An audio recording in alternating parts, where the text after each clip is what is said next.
দেখতে দেখতেই ঠান্ডাটাও চলে যাচ্ছে আর একটু একটু করে দিনটা বড় হচ্ছে। এই সময়টা দারুণ লাগে আমার, না গরম না ঠান্ডা। বেশ দুপুরবেলা কাজ করতে করতে গরম লাগে। মা মাঝে মাঝে বলে, কালকেও বলছিল যে ফ্যানটা পরিষ্কার করে রাখবি, বাজার থেকে এসে আমার গরম লাগে, হাওয়া খাবো আর কি ফ্যান চালিয়ে, মানে এতটাই গরম লাগে। হ্যাঁ, আমিও যখন দুপুরে সমস্ত কাজ শেষ করে একটু ঘরে যাই রেস্ট নিতে, তখন দেখি একটু গরমই লাগে। তো গরম গরম লাগছে। আর টিনের ঘর, বুঝতে পারো, একটুতেই গরম একটুতেই ঠান্ডা।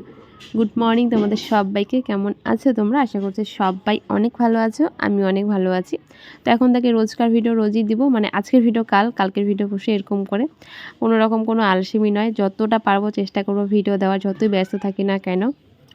যা পারবো তাই করে তোমাদের সামনে শেয়ার করবো। তোমরা প্রচুর প্রচুর ভালোবাসা দিচ্ছ, তোমাদের সবাইকে অনেক অনেক ধন্যবাদ। আর এখন আমি গ্যাসটা পরিষ্কার করে মুছে নিচ্ছি। প্রথমে ভেবেছিলাম বাসি কাজকর্ম শেষ করে ভিডিওটা স্টার্ট করব, তারপরে ভাবছি যে না, সকাল থেকে রাত অবধি যা যা করি এখন থেকে সবটাই তোমাদের সঙ্গে শেয়ার করব, ঠিক যেমনটা আগে করতাম।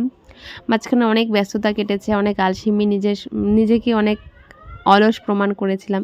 তারপরে ভাবলাম যে এভাবে করলে কিছুই হবে না, সব কিছু থেকে ডাউনফল জিরো, আর সব দিক থেকে যদি ভাবতে যাই তাহলে আমারই ক্ষতিটা হবে। কাজ এরকম সামলাই, বাড়ির কাজ, এখন যেহেতু নতুন করে সেলাই, যে সমস্ত কিছুর মাঝখানে ভিডিওটা আমাকে কন্টিনিউ করতে হবে। আমি মাঝে মাঝে অনেক গাছড়া হয়ে পড়ি, আমি এত কিছু সামলে ভিডিও এডিটিং করতে পারি না। আর জানো, ভিডিও এডিটিংটা একটা যেরকম বিরক্তকর জিনিস, সেরকম কিন্তু অনেক আলসেমি লাগে।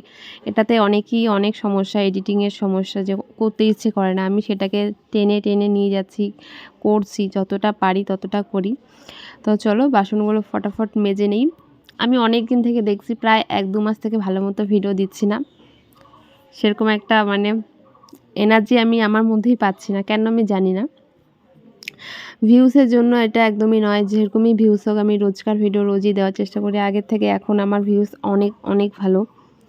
তো চলো আমি বাসনগুলো মেজে নিয়েছি, ফটাফট বাসনগুলো ধুয়ে নিই। আজকে অনেক কাপড় ধোবো, যেহেতু বিয়েতে যাচ্ছি, মানে বিয়ে বাড়ির সামনেই বিয়ে আছে, আর কিছু হাতে গোনা মানে 7 থেকে 8 দিন বাদ, তার একটু বেশি। তো অনেক কাপড় জামা হবে, তো সেগুলো আজকে একটুখানি ধুয়ে দেবো। প্রচুর জামা কাপড় বেরিয়েছে।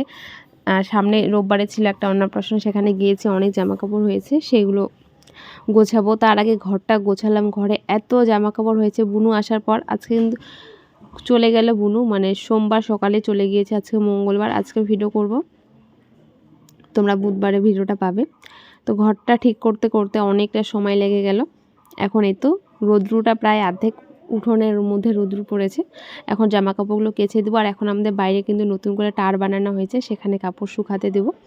তো চলো কাপড়গুলো ধুয়ে দিই। প্রচণ্ড অনেক কাপড়, তো একবার এতটা হয়তো বা বালতিটার মধ্যে হবে না, যেহেতু আমি ছোটো একটা বালতির মধ্যে সার্ফ গুলিয়েছি। তো দেখা যাক, আজকে যদি ধোয়া না হয় তাহলে কালকে ধুয়ে দেবো। আজকে যতটুকু পারবো ততটুকু ধুবো। বিয়ের আগ পর্যন্ত যত কাপড় পাবো ধুতেই যাব।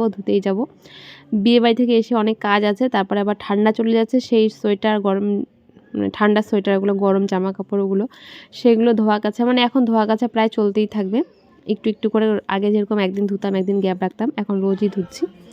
দেখা যাক কতটা ধুয়ে দিয়ে কমিয়ে রাখতে পারি। তো চলো জামা কাপড়গুলো কাচতে থাকি। আর জামা কাপড়গুলো না, মানে এগুলো যেহেতু বাড়ির পরা নাইটি, মাঝে মাঝে একটু ব্রাশ মারি। যে কোনো একটা জিনিস পরতে পরতে একটু হালকা পাতলা নোংরা হয়ে যায়, তখন একটু ব্রাশ মারি। আর যেগুলো পরে একদিনের জন্য যদি কোথাও যাওয়া হয়, সেগুলোতে ব্রাশ মারার প্রয়োজন হলে একটুখানি কাচাকুচি করলেই হয়ে যায়।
কাপড় ধুতে ধুতে প্রায় অনেকটা সময় লেগে গেল। আমি ভেবেছি ঘুম থেকে উঠে বাসি ঘরটা যেহেতু পড়ে থাকলে ভালো লাগে না, তো সেটা পরিষ্কার করে ঘর মুছে বাসন মেজে কাপড় কাচতে বসেছি। রোদ্রু থাকতে থাকতে কাপড়গুলো কাচলে কি দিনের মধ্যে শুকিয়ে যায়, একটা সুবিধে, ভাঁজ টাজ করে রাখা যায়, এটাই। তো চলো আমি কাপড়গুলো মেলে দেবো। আজকে যেহেতু অনেক কাপড় ছিল, কিছুটা বাইরে মেলবো আর কিছুটা বাড়ির বাইরে, কিছুটা উঠোনের মধ্যেই। তো যেগুলো বাড়ির বাইরে আমি মেলেছিলাম দেখলাম সেগুলো শুকিয়ে গিয়েছে, মানে সেগুলো সারাটা দিন যেহেতু সেখানে রোদ্রুটা পড়েছে আর বাইরের রোদ্রুটা একটু বেশি করা হয়, তো ভালো মতো শুকিয়েছে। তো যেই জামাগুলো বাড়ির মধ্যে দেওয়া যাবে সেগুলো বাড়ির মধ্যে দিয়ে বাকিগুলো বাইরে দিয়েছি। আর এখন সবার শেষে বিছানাটা গুছাচ্ছি। ভালোবাসার জন্য মানুষ কত কিছুই না করে, তো আমি এদেরকে ভালোবাসি বলে বাসি বিছানা বেলা করে রাখি। দেখা যায় কতদিন রাখা যায়, যেহেতু বাড়িতে কেউ থাকে না তাই আমাকে কেউ কিছু বলে না। এরা আমি যখনই বিছানা গোছাতে আসবো তখনই দেখি কেউ না কেউ শুয়ে থাকে। তখনও ভাবি যে না আর একটু ঘুমাক, আমি যদি কিছু কাজ থাকে সেগুলো করি। তারপরে দেখছি যে ভাত বসাবো, ভাত বসানোর আগে তো বিছানাটা গুছিয়ে টুছিয়ে রাখতে হয়, তাই তারপরে তাদেরকে তাড়িয়ে দিয়ে বিছানা টিছানাগুলো ঝটপট গুছিয়ে রাখছি। আর এটা শুধুমাত্র ঠান্ডার দিনের জন্যই করি, গরমের দিন পড়লে তখন আবার বিছানাটা সকাল সকাল গুছিয়ে রাখবো, তখন তো ওদের আর লেপ কাঁথার প্রয়োজন হবে না, যেরকমটা আমাদের হবে না ওদেরও আর হবে না। তো এই বিছানাটা মানে এতটাই ছোট, এখানে আমাদেরই ভালো মতো জায়গা হয় না, তার মধ্যে আমরা ঘুমানোর পর 5টা বিড়াল 5টা বালিশ লেপ কাঁথা দিয়ে অর্ধেক মানে জায়গা খতম হয়ে যায়, এরকম একটা ব্যাপার। তো চলো এখন ভাত বসিয়ে দেবো। আজকে না অনেকটা তাড়াতাড়ি কাজ করেছি, আর যেহেতু ভাবছি যে ভিডিও করে কাজ করতে হবে, তো সুন্দরভাবে সমস্ত কাজ গুছিয়ে এখন ভাত বসিয়ে দিয়ে এই তো উঠোনটা ঝাড় দিচ্ছি, তারপরে স্নানে যাব। আমার এরকমই হয়, কখনো কখনো আমি ভাত বসিয়ে দিয়ে স্নানে যাই, কেন কি ভাতটা বসিয়ে দিয়ে আমি স্নানে যাই, তখন আমার মা নামিয়ে দেয়, মানে শর্টকাট হয়ে যাবে আর কি তাড়াতাড়ি। যেমন ভাত বসিয়ে দিয়ে আমি এখন উঠোন ঝাড় দিচ্ছি, টুকটাক যা সমস্ত কাজ আছে সেগুলো করে তারপরে স্নানে যাব। আর এখন কি বলতো, মানে এই টাইমটাতে আমি উঠোনটা ঝাড় দিচ্ছি। এখন আগে কিন্তু যখন কাপড় ধুচ্ছিলাম তখন হালকা একটু রোদ্রু ছিল, এখন কোনো রোদ্রু নেই। আর এখন পাতা ঝরার দিন, কিছুদিন পর সমস্ত পাতা ঝরে যাবে। সামনে গেটের সামনে একটা বড় নিম গাছ, সেখান থেকে অসংখ্য পাতা ঝরে ঝরে পড়বে, পুরো উঠোনটা পাতায় পাতা হয়ে যায়। তো দেখো আজকে বাইরে কাপড় মেলেছি, কত কাপড় ধুয়েছি। তো এই যে টারটা এটা বানিয়েছে, এটা বানাতে অনেকটা সুবিধা হয়েছে, বাইরে সারাদিন রোদ্রু পাচ্ছে আর এদিকে আমি এসেছি ভিডিও করতে, আর বিড়ালটা আমার সঙ্গেও এসেছে। ও যে এরকম এরাও রাস্তায় বেরোলে যে কতটা খুশি হয়, পুরো হাত পা মেলে দিয়ে টান টান হয়ে থাকবে। রাস্তার গাড়ি টাড়ি যায়, ভয় লাগে আমার, তখন আমি যখন বের হয়ে যাই মানে বাড়ি ঢুকে যাই, ওদেরকেও বাড়ি ঢুকাই। বাড়ির মধ্যে যা করুক রাস্তার মধ্যে ভালো লাগে না। তো আজকে একটুখানি আলুর তরকারি বানাবো, আলু আর টমেটো দিয়ে। এটা খেতে দারুণ হয়েছে, মানে দারুণ হয়েছে বলতে কি, যারা আলু খেতে ভালোবাসে তাদের জন্য বলছি, ভালো লাগবে। শর্টকাট বানিয়েছি, জিরে গুঁড়ো ধনে গুঁড়ো লঙ্কা গুঁড়ো দিয়ে, আর কিছু দেইনি, লবণ হলুদ ব্যাস এতটুকুই। তো একটু মানে কষা কষা নামিয়ে রাখছি মায়ের জন্য, আর আমি ঝোল দিয়ে দেবো, মানে জল দিয়ে দেবো। এটা মানে আমার মাঝে মাঝে এটা খেতে ইচ্ছে করে, আলুর ঝোল। মানুষের অনেক কিছু মাঝে মাঝে খেতে ইচ্ছে করে, আর আমার আলুর ঝোল, আলু ঝোল, আলু ভাজা, আলু চচ্চড়ি, মানে আলুর একটা কিছু হলেই হলো। অনেকদিন থেকে মাংস খাচ্ছিলাম, তো ভালো লাগছে না মাংসটা, আজকে কালকে শেষ হয়েছে। মানে শনিবার রোববার সোমবার অবধি মাংস খেয়েছি, মঙ্গলবার সকালেও মাংস খেয়েছি। তাই আজকে আমি ভাবলাম যে দুপুরবেলা আলুর ঝোল করব। তাই পাতলা করে আলুর ঝোল করেছি।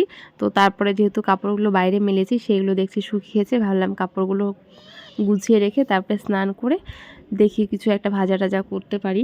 যেহেতু দুপুরবেলা আমরা খাচ্ছি না, বিকেলবেলায় খাবো, তাই স্নান করে তারপরে ভাবলাম চলো স্নানে যাব। তারপরে দেখছি যে গ্যাসটা শেষ, তো এটা এখন খালি সিলিন্ডারটা এই ঘরে নিয়ে আসবো, আর শোয়ার ঘর থেকে যে ভর্তি সিলিন্ডারটা রান্নাঘরে নিয়ে যাব।